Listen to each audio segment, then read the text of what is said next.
Bueno, estamos aquí, soy Miquel Humbert, el cantante, ya sabéis, y estamos aquí con Carmen Posadas, no sé si más de 40 novelas escritas, que se dicen muy rápido. Carmen, ¿cómo lo estás pasando en el festival? Pues estoy encantada porque había venido hablar mucho de este festival y por fin me han invitado y desde luego ha cumplido todas mis expectativas, incluso más. Estamos muy contentos de que hayas venido, de verdad. ¿Cómo valoras la experiencia? Bueno, yo creo que estos festivales son muy interesantes porque hay muchos participantes que a su vez son escritores. Entonces yo lo que procuro es darle algunos trucos y esas pequeñas recetas que los escritores nunca cuentan, ¿sabes? Sí, sí, Los sí. escritores son como los cocineros, no te dan Claro, la no, no, receta ya, ya, ya. y así el plato no sale. Entonces yo lo que quiero es hacer una traición al gremio de los escritores y contarles lo que verdaderamente es importante a la hora de Claro, escribir. porque ayuda mucho a que aprendan, Claro. ¿no? Muy bien. Pues nada, Carmen nos va a decir algo y ya terminamos. Bueno, que es un honor estar con Miquel, un gran artista, así que un beso muy Muchas fuerte. gracias. Si no lo dice Carmen, Gracias. no me sigue la gente. Sí, vale, gracias.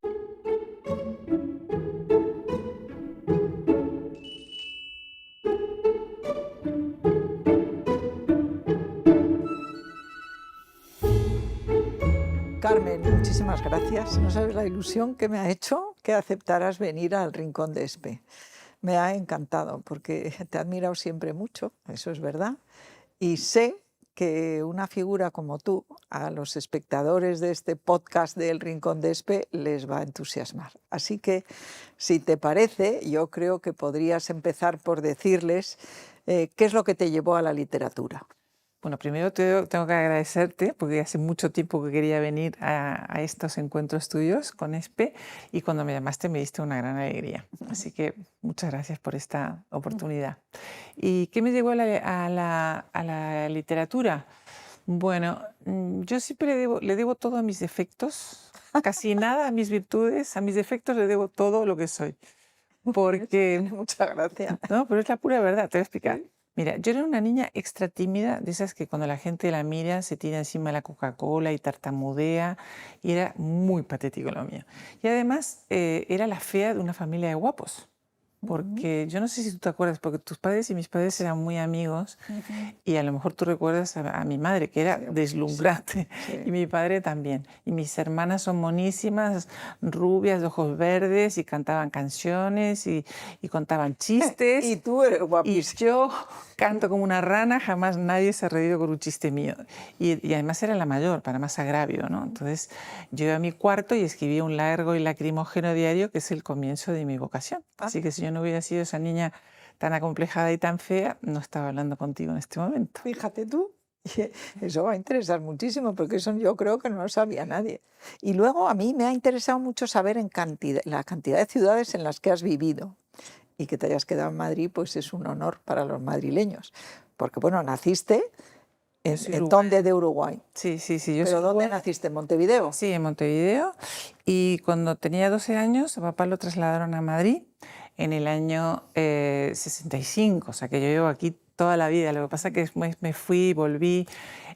¿Tus padres tuvieron muchos años aquí destinados? Porque esto debió ser...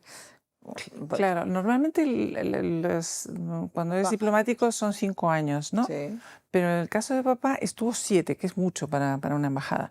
Y después lo mandaron a Moscú. Y después lo mandaron a Buenos Aires y a Londres. O sea, esos son los 4 sitios en No los eran que malos destinos, lo han tratado tenemos bien mucha como suerte. Sí, no le diplomático. tocó Uganda y cosas de esas. Sí. Sí, sí. Pero, y entonces lo que pasó es que yo, cuando mis padres se fueron a Rusia, tenía un novio y me quería casar. Y mi madre decidió que era mucho más divertido casarse en Moscú que casarse en Madrid. En el Moscú de En entonces. Moscú del año Sí. 72, imagínate, Sí. la época de Brezhnev, la época soviética dura, ¿no?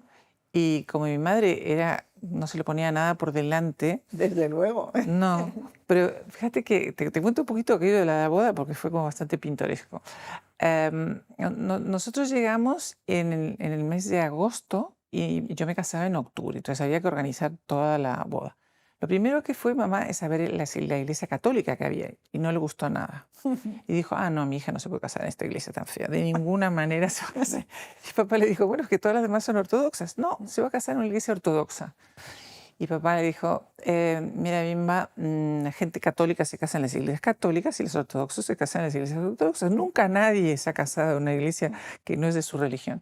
Ah, esto lo arreglo yo. Se fue a hablar con el patriarca de la iglesia ortodoxa y no sé qué le dijo, lo tiene que haber hipnotizado o algo por el estilo, pero lo convenció de que si hacía una boda ecuménica, iba a ser la primera boda ecuménica que se ha celebrado en el mundo, que en efecto así fue, y que además en aquella época, claro, la iglesia estaba bastante sometida a los soviéticos y como los soviéticos no querían que existiera la religión, pues tenían muy preterido al patriarca Primen, que así se llamaba.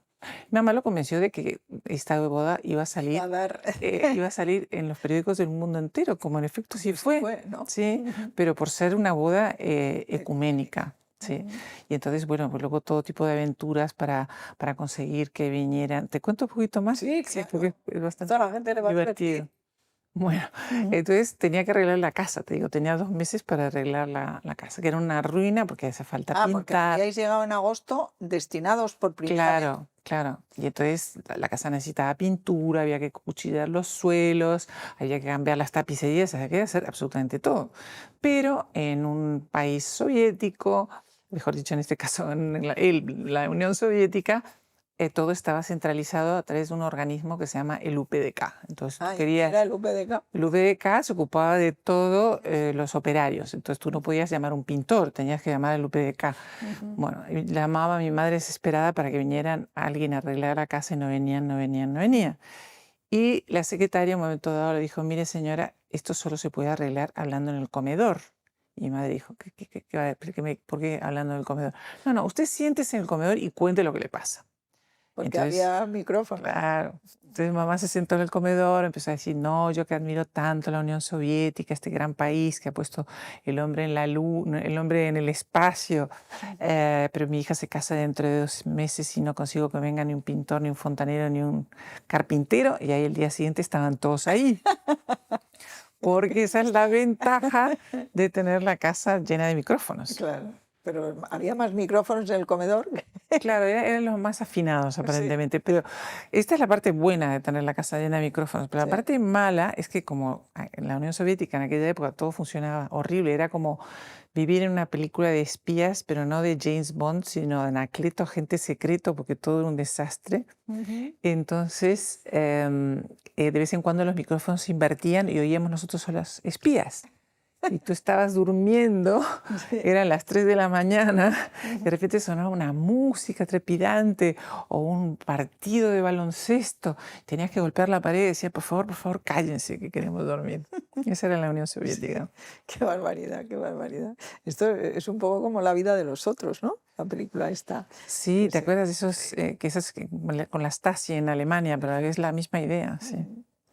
Oye, y bueno, entonces tú viviste también en Moscú y en Buenos Aires también, ¿no? Sí, bueno, yo iba mucho de visita cuando papá estaba en Moscú, que era apasionante porque es que realmente era un mundo tan estrafalario. Y luego estuvo en la Argentina. Coincidió, yo el recuerdo así más vivo que tengo de aquella época, coincidió con un momento dado en que la Argentina le declaró la guerra a Chile por unas islas del Beagle. Es otra historia rocambolesca, porque estaban peleándose por unas islas que hay en el estrecho de Beagle, Argentina con Chile. Y entonces a Argentina no se le ocurrió mejor idea que dar esto en arbitraje a la reina de Inglaterra. Inglaterra, que tiene un contencioso con Argentina con el tema de las Malvinas. Obviamente la reina de Inglaterra falló a favor de los chilenos, ¿no? Entonces Argentina, que en aquella época estaban los 2 gobiernos militares, o sea, estaba Videla en Argentina y Pinochet en Chile, se declararon la guerra mutuamente. Y nosotros estábamos ahí y es esa sensación de qué va a pasar. Me acuerdo que lo primero que se te ocurre es hacer acopio de cosas. Y entonces, bueno, mi madre, no sé por qué le preocupaba mucho las galletitas y compró una tonelada de galletitas, pero otra señora de la embajada me acuerdo que llenó la bañera de aceite para tener aceite y luego se fue todo por la cañería y lo perdió. Por suerte al final no hubo guerra, pero ese es el recuerdo que yo tengo. Oye, Carmen, y luego una cosa para mí muy importante para cualquier escritor, y sobre todo entonces, es que te dieron el premio Planeta muy pronto. Tú Sí, que habías escrito muchas lecturas infantiles, luego alguna novela, ¿no? sí. Y te lo dieron Por Pequeñas Infamias. Era mi segunda novela. Yo antes de eso había escrito, como tú dices, mucho para niños. Luego escribí unos libros que, sobre todo uno que arruinó por completo mi reputación, ¿Por qué? porque se llamaba El Manual del Perfecto Arribista. Ah, Esto fue Juan Antonio Vallejo Nájera, que tú lo conociste sí, también. sí. Me llamó un día y me dijo, mira Carmen, es que estoy creando un nuevo sello de Planeta que se llamó Temas de Hoy, que luego ha sido muy conocido, con temas de no ficción. Entonces, a ver si se te ocurre algo divertido de eso que hacen los ingleses, de cómo casarse con un millonario, o cómo ser feliz toda la vida, o no, algo por el estilo. Y yo en esa época vivía en Londres con mis padres, pues me había separado y me fui a vivir con ellos a Londres, y venía mucho a ¿Y España. fuiste con tus hijas? Sí, con mis hijas, claro, claro. Sí, sí, allá que nos fuimos toda la troupe. Ujú. Y venía mucho a España y era la época en que España se empezaba a abrir al mundo. España siempre fue un país muy austero y de repente en los años 80 es el Big Bang de la bolsa, la gente de repente ya no ve tan mal tener dinero, tener una casa bonita. O sea, era un cambio de mentalidad. Y entonces yo le dije a Juan Antonio, bueno, si quieres te hago el manual del perfecto arribista. Ah, qué idea tan buena. Hazme el manual del perfecto ¿Se llamó arribista. así? Se llamó así. Bueno, ese era el subtítulo. El título era Yuppies, Jet Set, La Movida y otras especies. Entonces, el enfoque era que si tú querías entrar en el jet set, pues tenías que hacer tal cosa, tal otra, tenías que ir a veranear a no sé dónde, tenías que vestirte de esta manera, de la otra. Si querías entrar en la clase de Puerta de Hierro para entendernos, pues lo mismo, qué es lo que había que hacer, cómo había que hablar, ¿sabes? Si querías entrar en la movida y luego, como acababa de llegar Felipe González al poder, pues los burgueses ilustrados, digamos, ¿no? Bueno, entonces escribí ese libro, que inmediatamente tuvo un éxito enorme, pero yo arruiné mi reputación. Que la gente te tomó manía. Porque acababa de empezar a salir con Mariano, Ajá. entre que Mariano era el gobernador del Banco de España, tenía 22 años más que yo era sudaca y había escrito un libro que se llama El Manual del Perfecto Arribista, ya te puedes imaginar, ¿no? Sí. Pero bueno, así fue la cosa y tardé años y años en quitarme la etiqueta de... ¿Eso fue por lo que te dieron el Planeta? No. Eso fue un libro anterior. Ajá. Y después de eso escribí otros dos o tres libros y en un momento dado la misma editorial en la que yo publicaba, que es un sello de Planeta, me dijo que por qué no escribía una novela rosa. Y entonces, rosa. Y entonces yo le dije a la editora, que se llama Imelda Navajo, bueno, ¿ya quieres que arruine definitivamente la poca reputación que me queda? Y me dijo, no, escríbelo con seudónimo. Entonces eso me pareció muy buena idea porque te quita toda la responsabilidad, ¿sabes? Si tú estás escribiendo un libro con seudónimo, puedes escribir cualquier cosa. Y escribí un libro cursilísimo que se llama Una ventana en el ático. No, la verdad es que me quedó bastante bien. No sé por qué digo que era. Yo no lo he leído, lo voy a comprar inmediatamente. Pero no me llamo Carmen Posadas, me llamo Elena Miranda. Ah, ¿y eso? Bueno, porque era con seudónimo. Ya, pero ¿por qué lo elegiste, Elena? Y Sí, mira, porque me gustaba, porque siempre había una actriz que se llamaba Carmen Miranda, que no sé si tú te acuerdas, que bailaba cha-cha-cha y iba con un aguacate, no, un aguacate no, era una piña enorme puesta en la cabeza. Y a mí me gustaba Carmen Miranda, pero ya estaba el nombre, ya estaba adjudicado y entonces me llamé Beatriz Miranda. Y después, como el libro fue muy bien, entonces decidí escribir otra novela que se llamó Cinco moscas azules y después El planeta, y ahí empezó todo. Cinco moscas azules, ¿de qué va? Cinco moscas azules es la historia de un señor que ha sido muy rico y ha estado en todos los lugares más elegantes del mundo, pero está completamente arruinado y entonces decide que va a poner fin a sus días a lo grande. Hay una frase de Oscar Wilde que dice, se le atribuye a él, ¿no? O sea, él dice, yo he muerto como había vivido, siempre muy por encima de mis posibilidades. Y entonces este personaje es igual, siempre ha vivido por encima de sus posibilidades y ahora va a morir.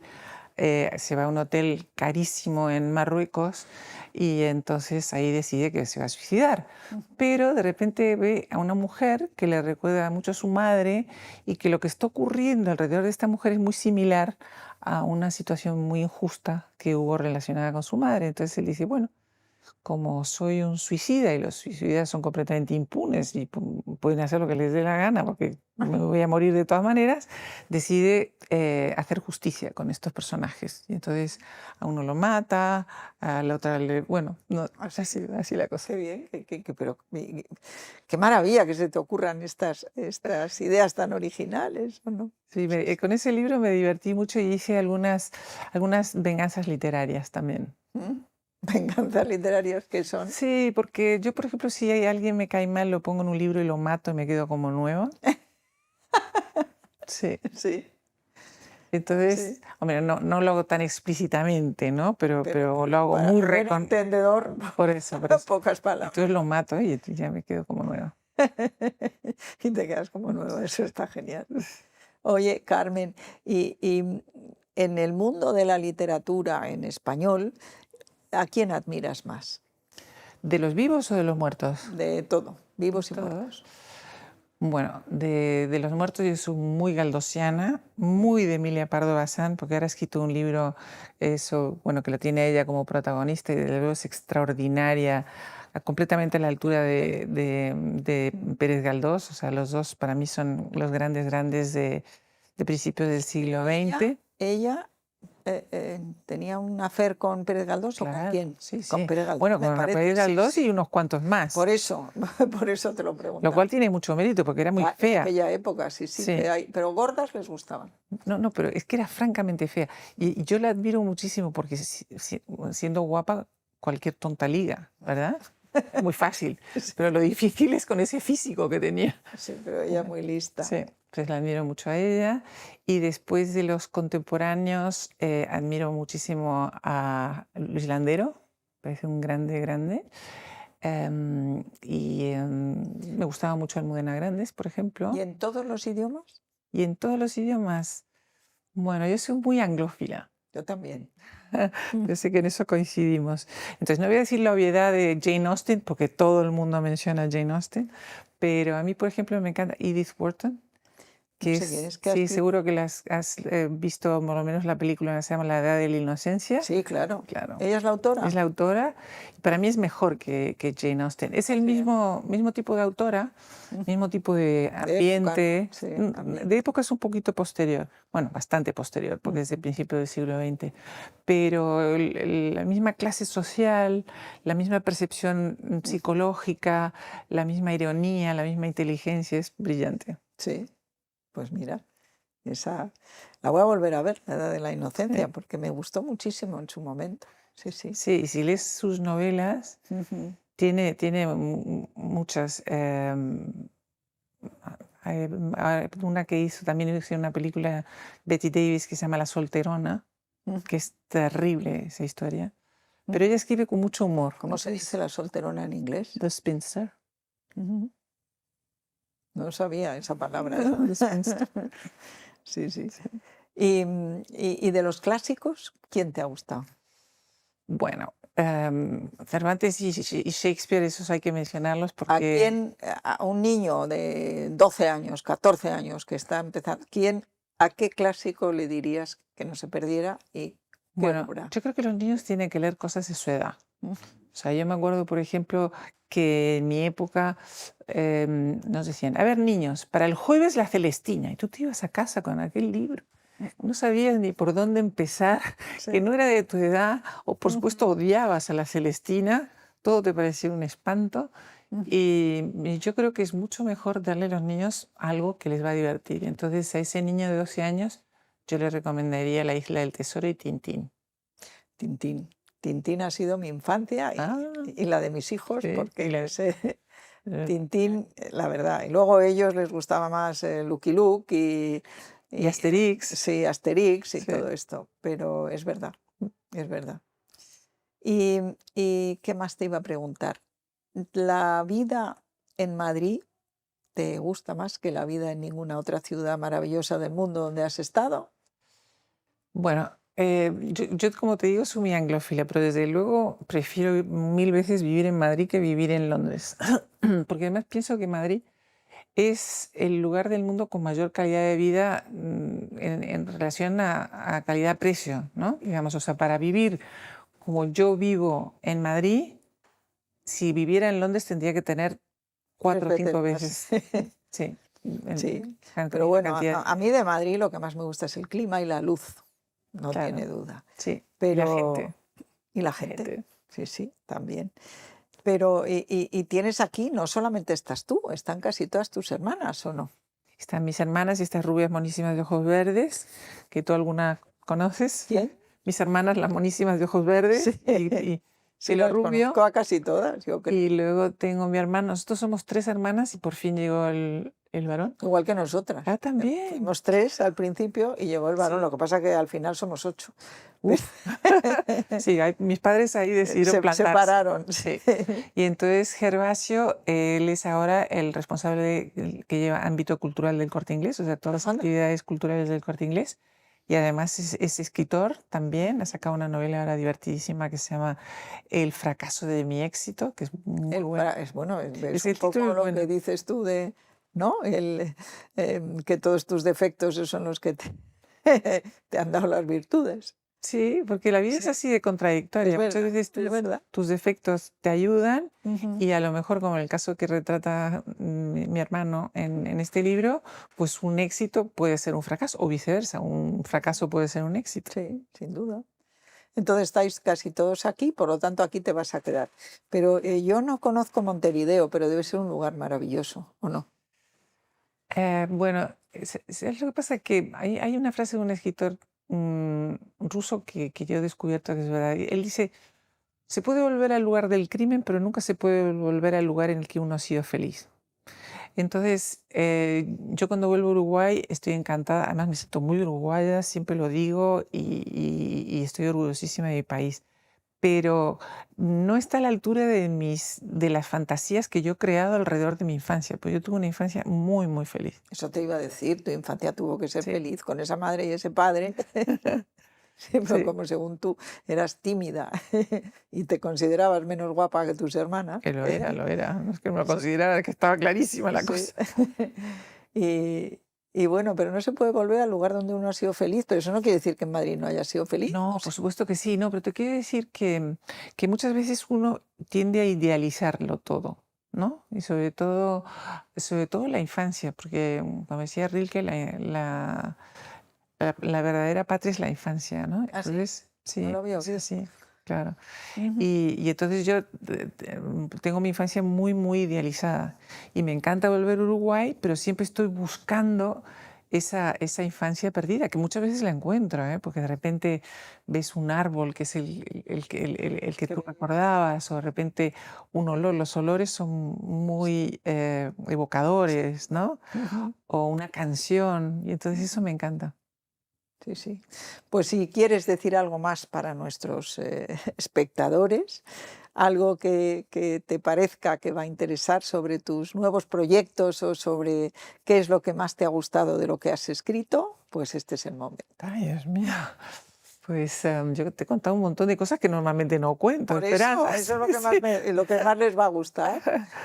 Bueno, Entonces, proyectos que tienes ahora mismo. sí, bueno, ahora estoy escribiendo una novela muy anglófila, justamente, pero no te puedo Aquí donde contar. me ves, yo soy Dame Commander del British Empire. ¡Qué barbaridad, qué suerte, qué sabes. maravilla! Sí. ¿Eso te dio la El reina? embajador, no, me lo dio el embajador en nombre de la reina. Yo era presidenta de la comunidad, me lo dieron en la embajada. Bueno, qué Porque maravilla. había hecho la enseñanza bilingüe como ministra y luego como Ujú. presidenta de la comunidad, de lo cual estoy muy Orgullosísima. orgullosa porque me emociona ir a lugares de entornos económicamente muy poco avanzados, donde los niños hablan en inglés. Sí, eso es gracias a ti. Un acento fantástico. Gracias a ti. Que además hemos ido al mismo colegio, tú y yo. al Pues británico. el británico, claro. Sí, claro, Sí. pero tú eres más joven. Un poquito, solo un poquito. Sí. Estarías en clase de mi hermana. Yo tengo una hermana que llevo un año, Isabel. No, yo no coincido con ninguna de tus hermanas. No, yo soy del 53 y tú eres del... Yo del 52. Ah, pues entonces tendría que haber coincidido Claro. con tu hermana. Mi hermana también es del 52, porque Ah, si quieres que te diga, mi madre, entonces había una cosa que eran las gitanas y te leían la mano.